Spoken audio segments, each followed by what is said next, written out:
Karen's sneer could curdle milk, and her wagging finger was a weapon of its own. She stood on my lake's shore, her bulk blocking the sunset, yelling about her ruined party like I'd personally summoned a storm to spite her.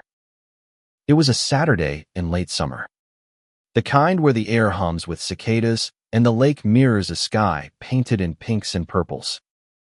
I'm Lena, the quiet owner of Willow Lake, a sprawling private property I inherited from my grandfather, who taught me to cherish its serenity. For years, I've kept it pristine, a sanctuary for locals who respect the rules, no unauthorized access, no parties, no chaos. But Karen, my neighbor from 3 streets over, never got the memo. She'd been eyeing my lake like it was her personal playground since she moved in, her entitlement as loud as her garish floral dresses. That day, I was pruning my garden when I heard the commotion, shouts, laughter, and the unmistakable thump of a portable speaker. Peering through the trees, I saw Karen's crew, 3 of her cronies, decked out in tacky beachwear, splashing in my lake like they owned it. A makeshift picnic sprawled across my shore blankets, coolers, and a folding table laden with chips and dip. Karen herself lounged on a chair, barking orders like a queen on a throne. Don't get my table wet, you idiots, she snapped as one of her guests, a wiry man with a sunburned nose, tripped and spilled his drink. I sighed, grabbing my phone. This wasn't the first time Karen had pulled something like this. Last month, she'd thrown a barbecue on my dock, leaving beer cans and half-eaten burgers for me to clean up. I'd warned her then, politely but firmly, that my property wasn't public. She'd laughed, called me uptight, and said, relax, it's just a lake. I wasn't about to let her ruin my peace again. I marched down the path, my boots crunching on gravel, and stopped at the edge of the clearing. Karen, I called, keeping my voice steady. This is private property. You need to leave. She didn't even turn her head. Oh, Lena, lighten up, she said, waving a chubby hand dismissively. We're just having fun. You don't own the water. Her guest snickered, egging her on. The wiry man, still dripping from his dip in the lake, smirked and said, yeah, lady, chill. It's a public lake. I felt my jaw tighten. Actually, I do own it. The entire lake. And you're trespassing. Karen finally swiveled, her eyes narrowing like a hawk spotting prey. You own this. She laughed, a grating cackle that echoed across the water. Honey, you're delusional. This lake's been here forever. You can't just claim it. I pulled out my phone, scrolling to the property deed I kept handy for moments like this. This says otherwise. Signed, sealed, and legal. Now pack up and go, or I'll call the sheriff.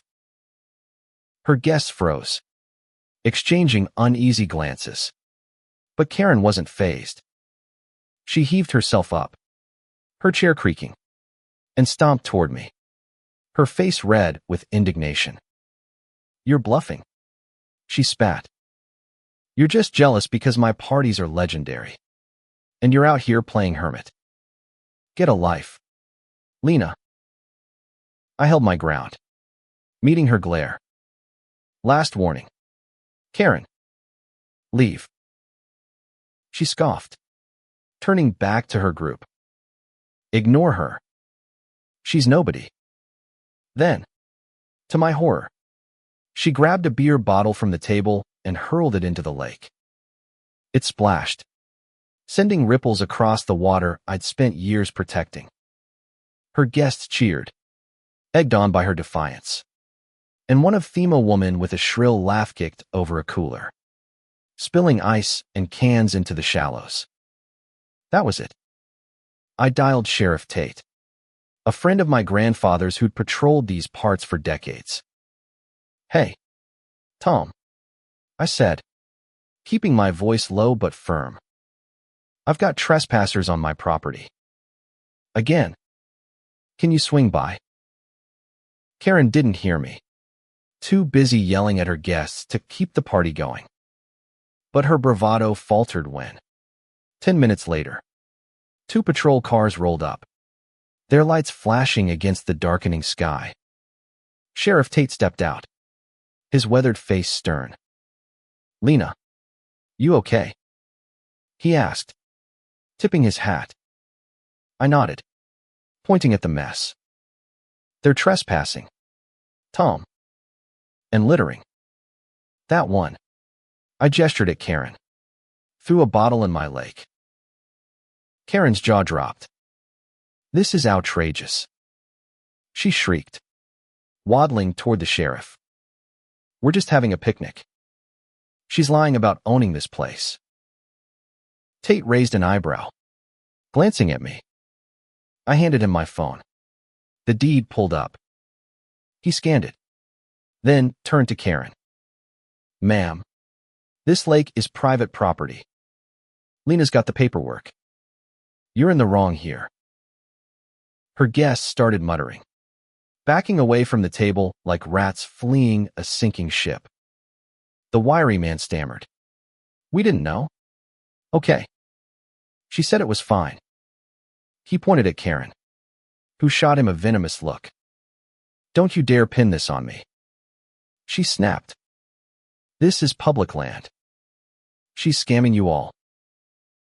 Tate sighed, rubbing his temple. "Ma'am, I've known Lena's family for 30 years. This lake's been theirs since before you were born. Now, you can leave quietly, or I can issue citations for trespassing and littering. Your call." Karen's face turned purple, her mouth opening and closing like a fish out of water. She wasn't used to being challenged, let alone by someone with a badge. Her guests, sensing the tide turning, started grabbing their things, mumbling apologies to me as they scurried off. But Karen wasn't done. She planted her hands on her hips, glaring at Tate. "This is an injustice. I'll sue. I'll call my lawyer." I couldn't help it. I laughed. "Karen, you're standing on my property, yelling at a sheriff, after littering my lake. Good luck with that lawsuit." Her eyes bulged, but before she could retort, Tate cut in. "Ma'am, I'm giving you 5 minutes to clear out. After that, I start writing tickets." Defeated, Karen grabbed her chair and stormed off, muttering curses under her breath. Her guests were already halfway to their cars, abandoning the cooler and table in their haste. I watched them go, a mix of relief and anger churning in my chest. The lake was mine, but so was the mess they'd left behind. The next morning, I walked the shore, picking up their trash cans, wrappers, a soggy paper plate. It wasn't just the litter that stung. It was the disrespect. Karen had treated my sanctuary like her personal dumpster, and her guests had followed her lead without question. I could have let it go, chalked it up to her ignorance. But something in me snapped. She needed to learn. I called my lawyer, a sharp woman named Claire who'd handled my grandfather's estate. "Can we press charges for trespassing?" I asked, staring at the lake as I spoke. Claire didn't hesitate. "With your deed and the sheriff as a witness." "Absolutely. We can also hit them with fines for littering and property damage. You want to go all in?" I thought of Karen's sneer, her bottle splashing into my water. "All in," I said. A week later, Karen and her 3 guests were served with trespassing charges. I didn't stop there. I filed for civil damages, citing the cleanup costs and emotional toll of their intrusion. The local paper got wind of it, and soon, Karen's lake debacle was the talk of the town.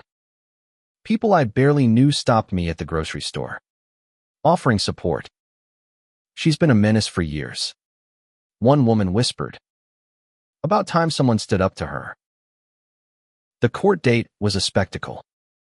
Karen showed up in a bright pink suit, her lawyer sweating beside her. She tried to spin a tale about community access and misunderstandings.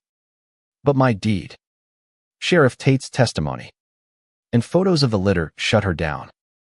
The judge, a no-nonsense woman, fined her and her guests $2,000 each for trespassing and ordered them to cover my legal fees. Karen's face was a mask of fury as she stormed out, muttering about small-town conspiracies. But the real blow came later. Word spread that I owned the lake, and Karen's social standing took a nosedive. Her legendary "parties dried up" nobody wanted to be associated with the woman who'd trashed a local treasure. She stopped coming outside, her curtains always drawn. I heard she was planning to move, unable to handle the whispers and side-eyes. As for me, I kept the lake open to respectful visitors, hosting community cleanups and fishing days. The signpost by the shore, the one from that chaotic evening, now reads, "Willow Lake, respect it, protect it." It's a reminder of what matters: community, stewardship, and standing up to bullies like Karen. Her guests learned their lesson, too. The wiry man sent me an apology letter, promising to spread the word about respecting private property. I didn't reply, but I kept the letter. It felt like a small victory, proof that even the worst people can face consequences. Karen thought she could take what wasn't hers, but she forgot one thing: pride comes before the fall, and my lake doesn't bend to bullies. The end.